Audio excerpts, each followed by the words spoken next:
Hello and welcome to our first series of Humber and North Yorkshire AHP Faculty podcasts. This is episode 3 of 5, so we hope that you're going to keep listening. My name's Tracy Daniels, and in this podcast we're going to be exploring AHPs in research being one of the 4 pillars of clinical practice. So first, we'll introduce everyone who's here in the room to have the conversation. Katie, do you want to go first? Yeah, my name is Katie Hill. I'm an advanced practitioner for research and innovation in radiotherapy at Castle Hill Hospital in Hull. Thanks, Katie. Alison?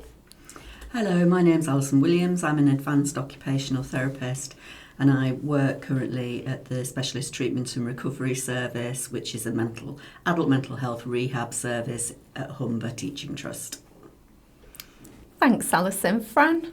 Hi, so I'm Fran Butler. So I have a few roles, mixture of clinical and research. So I work as advanced clinical specialist physiotherapist in pulmonary rehab and respiratory outpatients, where I'm involved in some clinical research trials through the Trust. I also have recently started in post as head of AHP research for York and Scarborough Teaching Hospitals Trust.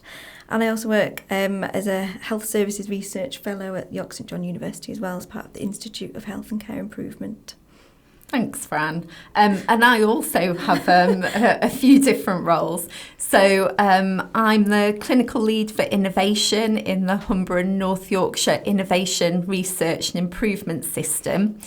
I'm the non-medical clinical lead for cystic fibrosis across the York and the Hull acute trusts. And lastly, I'm completing a PhD as a clinical research fellow, which is a joint post between York Teaching Hospitals and York St John University. So quite a few different experiences in the room, and we're going to start our conversation with about what led us into research. So Fran, I wonder if I can start with you. What led you into research? Yeah, great. So I first became interested in research at undergraduate level, where back in the day it was less kind of attractive to think of research in our clinical practice. But I worked on a project with a clinician at the Trust actually, looking at some research within cardiac rehabilitation, and I found it really, really interesting. I got to go to a conference, I had a poster. It was a real interesting kind of career kind of moment really, that I thought, well, actually research is really interesting and valuable. And I think then I tried to get involved with research over the years in very much different guises, and different opportunities have come up over the years that I've tried to get myself in towards. And research has a really important role in our clinical practice, so it's great to see these days that research is being recognised and valued, particularly, as you said, Tracy, in the 4 pillars of practice, which I guess wasn't there, 10, 15 years ago, really. So it's a good opportunity, a good landscape for research in healthcare at the moment. I really heard when you mentioned conference, because I think that was kind of one of the things for me. We were really lucky. We got to go to conferences quite early on within the clinical area I work in. And it's just really inspiring, isn't it? You get to conference, you have a look at some posters and you think, oh, hang on, I kind of do stuff like this, those kind of case study posters and things like that. And that was definitely my introduction into research as well. And from there, kind of thinking about, well, how can I do a bit more research within my clinical role, which led me to eventually doing a master's, which had a research project as part of it. And again, that real thing around people who support you when you kind of meet people at conference and stuff. So someone seeing that work and kind of going, oh, has it been published? And that led me to having a publication. So I'm a really big fan of conferences. I think they're a great place to sort of start building your confidence with thinking about research, aren't they? Absolutely. I think there is something as well, though, as you say, about the people that you meet in your journey. I mean, certainly I was really consider myself lucky as when I was doing my undergraduate occupational therapy training, that I had a placement at Hull Royal Infirmary, so met the person that at that time was the occupational therapy researcher, Katrina Bannigan, and her passion for research and also her knowledge. So that helped me to feel as though research was something that was accessible. It wasn't just about ivory towers and being a professor. It was about, clinicians. We know what we do. We know what we're good at. And the next step is about proving that to people. And I think the other thing that was helpful for me was just that being introduced to research at an early point in training as well. So needing to do a research project as part of my undergraduate degree, which I found absolutely fascinating. And then I went on to present that as a student at the occupational therapy conference, the national conference. So those sorts of experiences are really, really important, aren't they? Yeah. Absolutely. Yeah, I think it's just good for inspiring people that are just coming through as well, when you can meet other people and see what they've done, and like you said, with posters and things like that and at conferences, you can get inspired, and it's empowering for new people that are coming up through the professions as well to know how far you can go with it. Yeah. Absolutely. I think we're talking a lot about conference, but you're often sat there at conference looking at these almost like your rock stars, aren't they, of your clinical field, and you're like, oh my goodness, they're so clever and they can do this, this and this, but actually we're on the ground doing the clinical practice which has the real value for our patients. And if we can inspire that, like you say, at undergraduate level of inspiring those students to showcase their work and get posters in places. I've recently had 3 student interns as part of the NIHR internship programme, and what we've done for them is try and really just say, why not just produce a poster, submit it to conference, and they've even written a paper for publication in a journal, and that was just a 4-week placement they've had with us. And so even just those little bits, you can inspire them to start their research career pathway, and then who knows what's after that. Yeah. It's exciting, isn't it? We had a really similar experience during COVID when actually we couldn't really at that point offer our usual clinical placements to students, and kind of went, what can we do instead? And we'd introduced remote spirometry in the home, and we were, we should do something about this. We should think about whether it's acceptable to people with CF, whether it's helpful. But actually in the flow of everything, it was really hard to do that. So actually we ran a research placement where our students, who were amazing, actually took that work. They did it as a service evaluation. They, presented it. They created an abstract and kind of went to ACPRC, so the respiratory care kind of conference. And, that, I think, as you say, Alison, that early experience of having something really great to offer in terms of this is how it looks clinically, and we've thought about the outcomes and this is what it looked like, is just a great start to kind of really starting to think about how research embeds into clinical practice, and also what the steps are to doing research. Yeah, absolutely. You mentioned placements, and I know at Humber Teaching Trust we've got a fantastic research team who certainly know all their stuff about research as research career professionals. What we're now doing with students as they're coming in is having placements within the research team, which is certainly, I went to the research conference a few months ago, and the feedback from the students was very much that although it felt a bit scary as an idea, that actually it was a great opportunity. They learned a lot of the fundamentals of research that they wouldn't necessarily have learned in their undergraduate training, but also that it was fun. It was, it was interesting. It wasn't scary. There weren't loads of, all the numbers weren't too scary because there's somebody there to help with those things. So that's certainly a really exciting development in our trust. I think there is a move towards the terminology of what I know as a clinical placement. I think they're trying to term it more practice-based learning rather than a clinical placement, because then absolutely you can have them in different parts of the hospital, your research departments and other areas, not just on a ward doing the nitty-gritty. Yeah. For me, I think once I was qualified after my undergraduate degree, I got quite just tied in with the clinical work, and it wasn't until I started postgraduate modules that got me sort of back into research. And you find like when you're searching all the literature out there and things like that, you get inspired by it and you think there's so much I didn't know, and there's so much more to learn and more to do in terms of the research as well when you're trying to search for answers. And a lot of times there's not enough research out there, and you can see those areas and gaps that need filling, and it inspires you to try and do it yourself. So for me, it was starting that postgraduate journey as well that got me sort of back into research.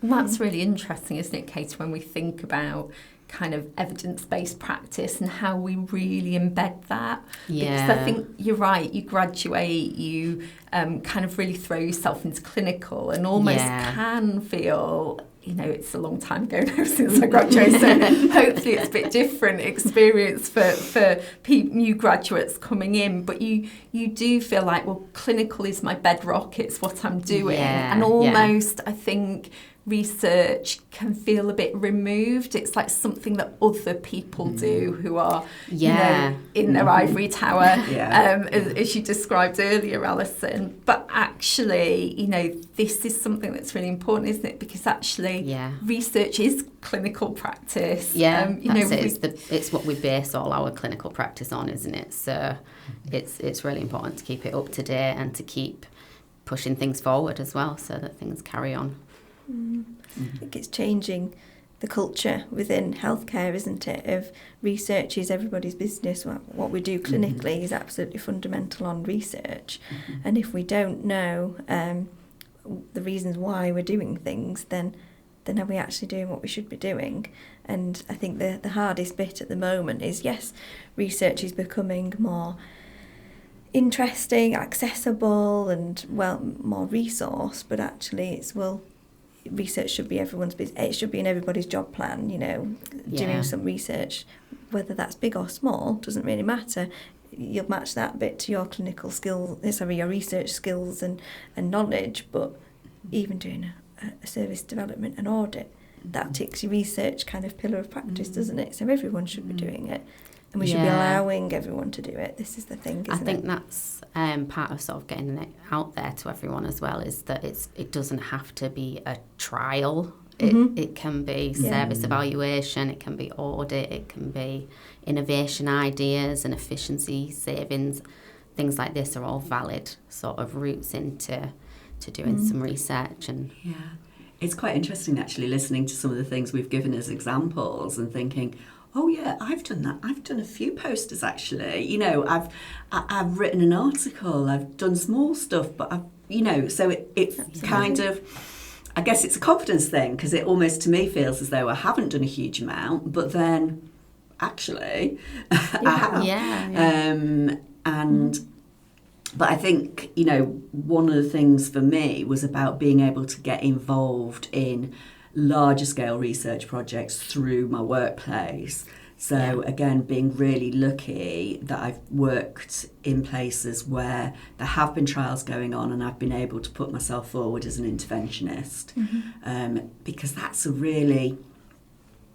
a really good way of being introduced to the world of research. But also I think the impact on my practice as well has been really significant. So, for example, I was involved as an interventionist in a study called VALID, which was an occupational therapy intervention for people with dementia in their own homes. It was something that had been trialled over in the Netherlands and had been really successful. So VALID was about how would it work here.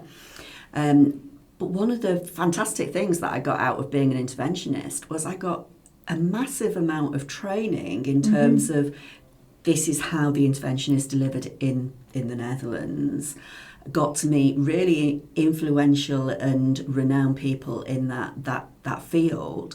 And then despite what the actual overall outcome was of the research, I'd learnt things that were really, really effective in terms of my practice. So it's kind of like once you're involved in something like that, you can't go back to where you were. You can't take it away. Absolutely. Yeah. So even if I'm not delivering the intervention per se, there's been some change in terms of how I think about my practice and what I feel as though I can do.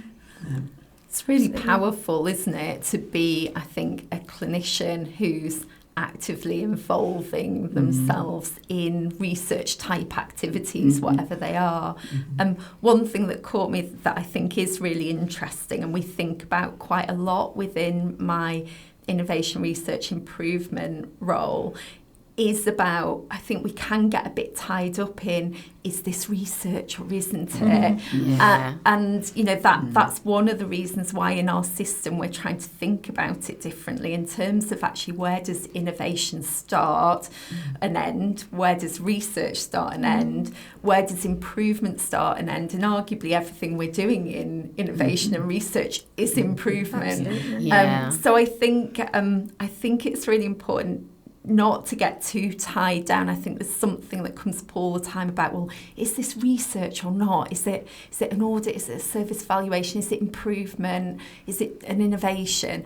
And almost I think by perhaps thinking about those things together, you know, we've got access to expertise within our R&D, our R&I departments, within the system through IRIS to actually, for someone to help us tease that out so that we keep in the right structures for what we're doing, but almost at the bottom line, sort of doesn't matter, does it? All of these things give us skills that, as you've just said, Alison, really impact on our clinical work, I think. Absolutely. And ultimately, what care the patient gets at the end of the line, you know, all the skills that you learn doing that project. Like you say, you wouldn't have had that before, and you know, whether the project worked or not, at the end of the day, you're perhaps tackling your everyday interventions with your patients differently. And that's where research has such great value, isn't it? And for the patients as well, as you say, you know, the patients that I was working with on that study wouldn't otherwise have had the opportunity to have that intervention. So there's a really feel-good feeling in that when you're involved in a study where you know somebody is receiving some care or treatment that they wouldn't otherwise have had access to. And I think a big push kind of in the region at the moment is improving access to research projects for people with, you know, from kind of perhaps minority groups. Diversity within the region is massive. We're a real big patch, aren't we? And I think there's real scope for opening access to research projects for a variety of people, but also perhaps even in the design stage of the research, of designing research to improve access to different kind of healthcare groups. Or even, we're talking about patients here, but it's not just all about patients, it's about people within our community, isn't it? They don't have to be in a hospital accessing our services to have a great voice. You know, we there's a lot of work locally, isn't there, on going out to these different communities and accessing their thoughts and even getting them involved in the designing of the research of what are their needs, which then has that knock-on effect, doesn't it, of being valued and listened to, and maybe even preventing some of these healthcare you know, perhaps long-term conditions and problems that might then make them access healthcare services in the future. If we can stop people coming in and that way, you know, then there's a positive impact in the NHS, isn't there, as well? Definitely. I'm beyond. And again, I think the way things have changed with the restructure of how care's delivered, how care's structured, kind of leads into that as well. So, you know, with the integrated care systems, we are starting to think more as a system rather than the NHS and other. And I think that has some interesting kind of implications for how we go forward with research and where that's based or what boundaries it works across. There's quite a lot of opportunity, isn't there? It opens up access at both ends of the spectrum, doesn't it, of, you know, clinicians, staff being involved in different research projects, but also the participants, not just patients, but people in the region, sharing resources, but for the same aim. It's important for keeping our projects relevant as well, isn't it? If we involve the people that are going to be using the services in the development of the process and we get feedback from them, it keeps it relevant to them. It makes sure it's not, obviously from a clinical standpoint we can say this would be better, but we need to know what's important to the people that are using the services and keep it relevant to their needs and what they want as well. Absolutely. We've talked quite a lot there about kind of people who might be involved in research and impacted by research. I'm wondering a little bit about the other side of that and kind of the research as a role in advancing AHP careers and practice. We've talked a little bit about practice, haven't we? But yeah, Fran, I wonder about kind of where you think kind of research has that role for advancing AHP careers. Definitely. I think, as I said earlier, it's about embedding it at the beginning of people's careers. So having it undergraduate training, but also once you start, even as, you know, your rotational band 5s, what can you get involved in? And I think that's a structural kind of change and changing the culture within the NHS of why can't a band 5 get involved in some research? And it's not an unusual thing for someone to do that, and why not try and open up resources? There's a lot kind of within, particularly in IHR and other organisations, such as, you know, Associate PI scheme, you know, why can't an AHP be a PI on a research study? I think probably even 5-10 years ago that was unheard of, wasn't it? Yeah. But now there's a massive push to get AHPs, clinicians working on the ground as principal investigators on big research trials, and why not? So I think it's changing the language in kind of management supervision and things like that of actually, yeah, that's okay, you know, that's a good investment in your time, and it being part of job planning, and it's not seen as an added extra or in your own time or spend your own money on doing X, Y and Z like a few of us have done over the years, but actually this is what your career pathway is. I think the difficulty is the other end, isn't it? Of you can be involved in research and advancing your skills, such as doing a PhD, but then it's, well, what's after that? And I think that's where we're at, isn't it? Of actually, what's next? Do you go back to your normal kind of clinical role, but with an extra 2 letters in front of your name?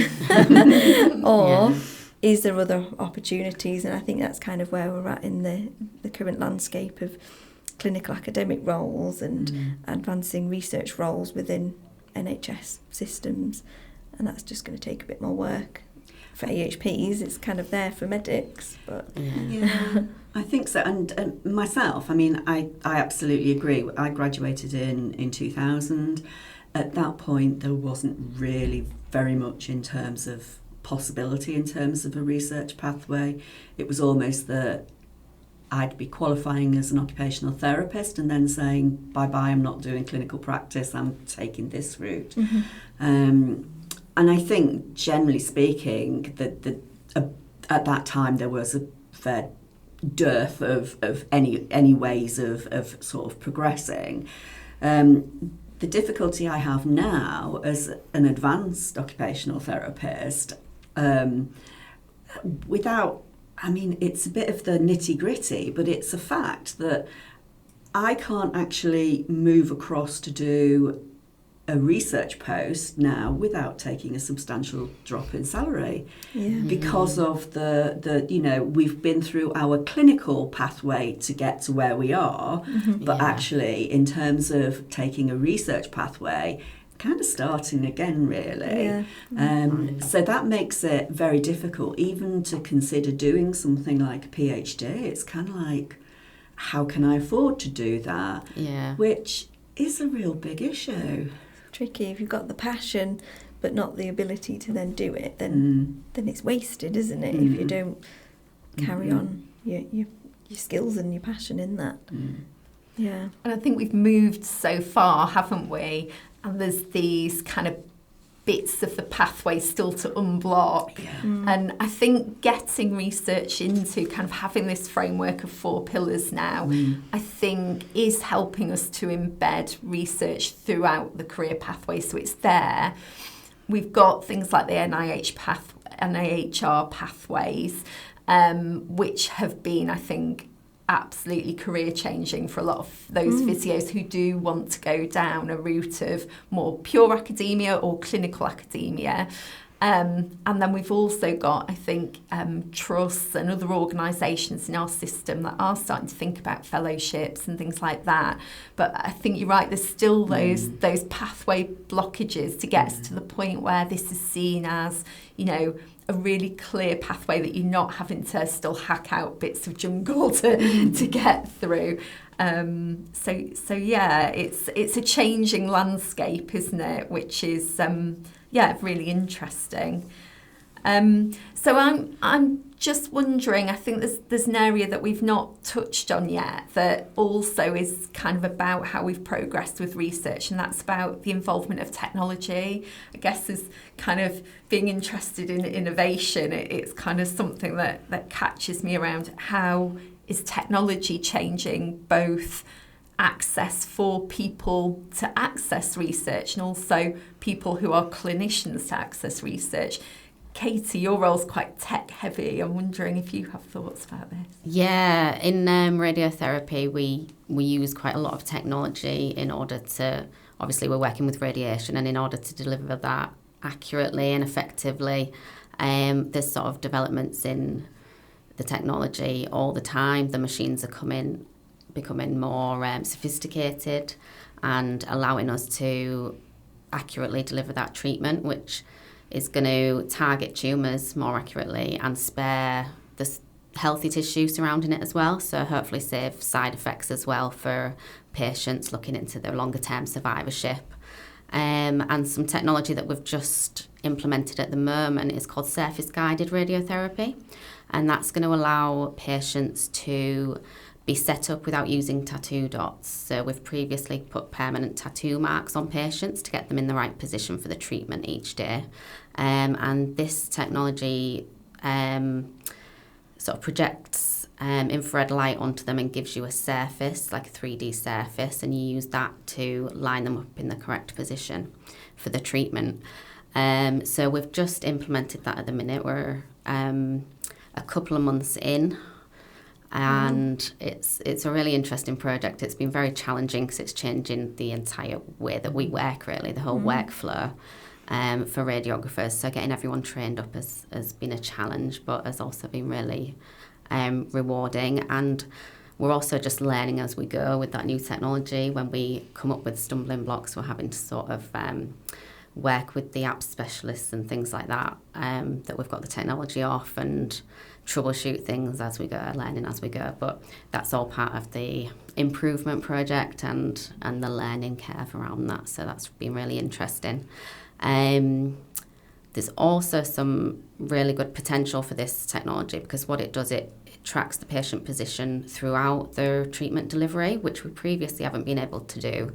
We just watch them on a camera and sort of visually hope that they don't move much, and if we see them move massively, then we would stop the treatment. Whereas this is tracking them with millimetre accuracy throughout the treatment, and it will cut out the treatment if they go over a certain threshold that we set. So again, this has the potential to allow us to deliver the treatment much more accurately. We could potentially, in the future, reduce treatment margins and spare the healthy tissue even more than we are doing currently.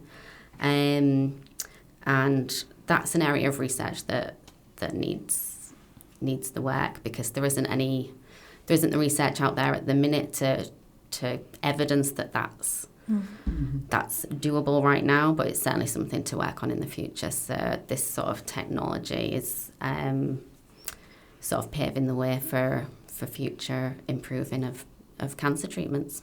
So really exciting. And that sounds like it's research keeping you right at the front of kind of clinical practice. Yeah, so yeah, it's that exactly. clinical How practice it can, research thing again. Yeah, it can really embed on the way that we practice in the future. Yeah. Wow. And yeah, I think about this all the time. I've been involved in some trials recently that are fully online. So, you know, people actually don't have to come through to consent. They don't have to come through for their visits during the study. It means that our clinicians can be on any site and consenting a patient from home or any site. So I think, you know, as we go forward and we work in different ways, perhaps working across trusts or across the system, actually technology in terms of databases, in terms of, you know, registries, in terms of kind of using video type tools and things like that is allowing us to work in quite a different way, I think, with research. That's got the potential to sort of open things up and make it a lot more accessible, hasn't it, to patients if we can get to them wherever. They're not having to come in for appointments and things like that. When we can work remotely, it's really opening things up for patients and professionals. And it's such a wide patch, isn't it, geographical area, that Yeah. is saving a lot of clinician time, patient time, travel costs. It's more environmentally friendly as well, isn't it? Yeah, absolutely. I guess the only problem that I see within the patients that I'm part of is access to technology. So I guess that's another side for advancement of certain services. Certain patient groups haven't got even a mobile phone, some of them, or haven't got a smartphone or don't know how to work it. So that's where us as AHPs, you know, clinicians with these patients can help facilitate the shaping of technology, of making it a bit more user-friendly, accessible. And that's really interesting, isn't it? Because one of the things, I've worked for most of my career in older people's mental health, and I've worked in adult mental health for about a year and a half now. And one of the things I found most fascinating was the fact that I'd gone from an area where people seldom used things like mobile phones or health apps or whatever it might be, to one where people regularly would use their phones as a way of communicating, texting, you know, that they would be able to use a relaxation app, for example. So even in that small way, I feel quite positive in terms of what you said, that actually we're moving to a society that is much more digitally aware. And that will then lead to much greater possibility in terms of what we can try out in the future. Absolutely. So that half an hour has gone super quick. I'm kind of glancing at the time and going, I could sit here and talk with these ladies all day. And hopefully everyone listening in is feeling the same. But we do have to wrap it up. So we might just have 1 minute for our top tips on embarking in a career that includes research. Fran, do you want to go first? I guess my top tips would be, don't be afraid to get engaged. Ask that person at conference for a chat. Send them a message, or write up that audit that you've done and just put yourself out there. Start small and it will grow. Alison? Yeah, I think that's great advice, and similar to what I was going to say, really. Don't be afraid, because if you've got a question to ask, there's always somebody that's going to be able to support you to get those answers. So, use your research department, use your colleagues, and just if you're really interested in an area, just get stuck in. Yeah, I'd say the same, really. I'd just say if you've got an idea, then speak to someone about it, bring it forward. There'll be someone that's willing to help you. And like I say, with research being one of the 4 pillars now, management should be able to facilitate and help that as well and point you in the right direction. So, if you've got an idea for something, speak up about it. And I think mine is linked with the power of people as well. So someone who's helped me a lot in my research my career where research is involved in my clinical practice, is Dr. Martin Waldman over at Sheffield, and he always says the quote, which is, "Don't let the perfect be the enemy of the good," which I feel like it's served me really well, and I think it links with what you've all said as well, that, you know, start small, have a go. There are lots of people around who'll support you. It does not have to be perfect. I look back at posters that I did or abstracts that I put in, and I do them differently now. But at the time, they taught me an awful lot, and they will also have helped other people reading them as well. So yeah, just have a go and don't worry about it being perfect. That's where the learning is. So I think that's us done. So thank you very much. Thank you. Thank you.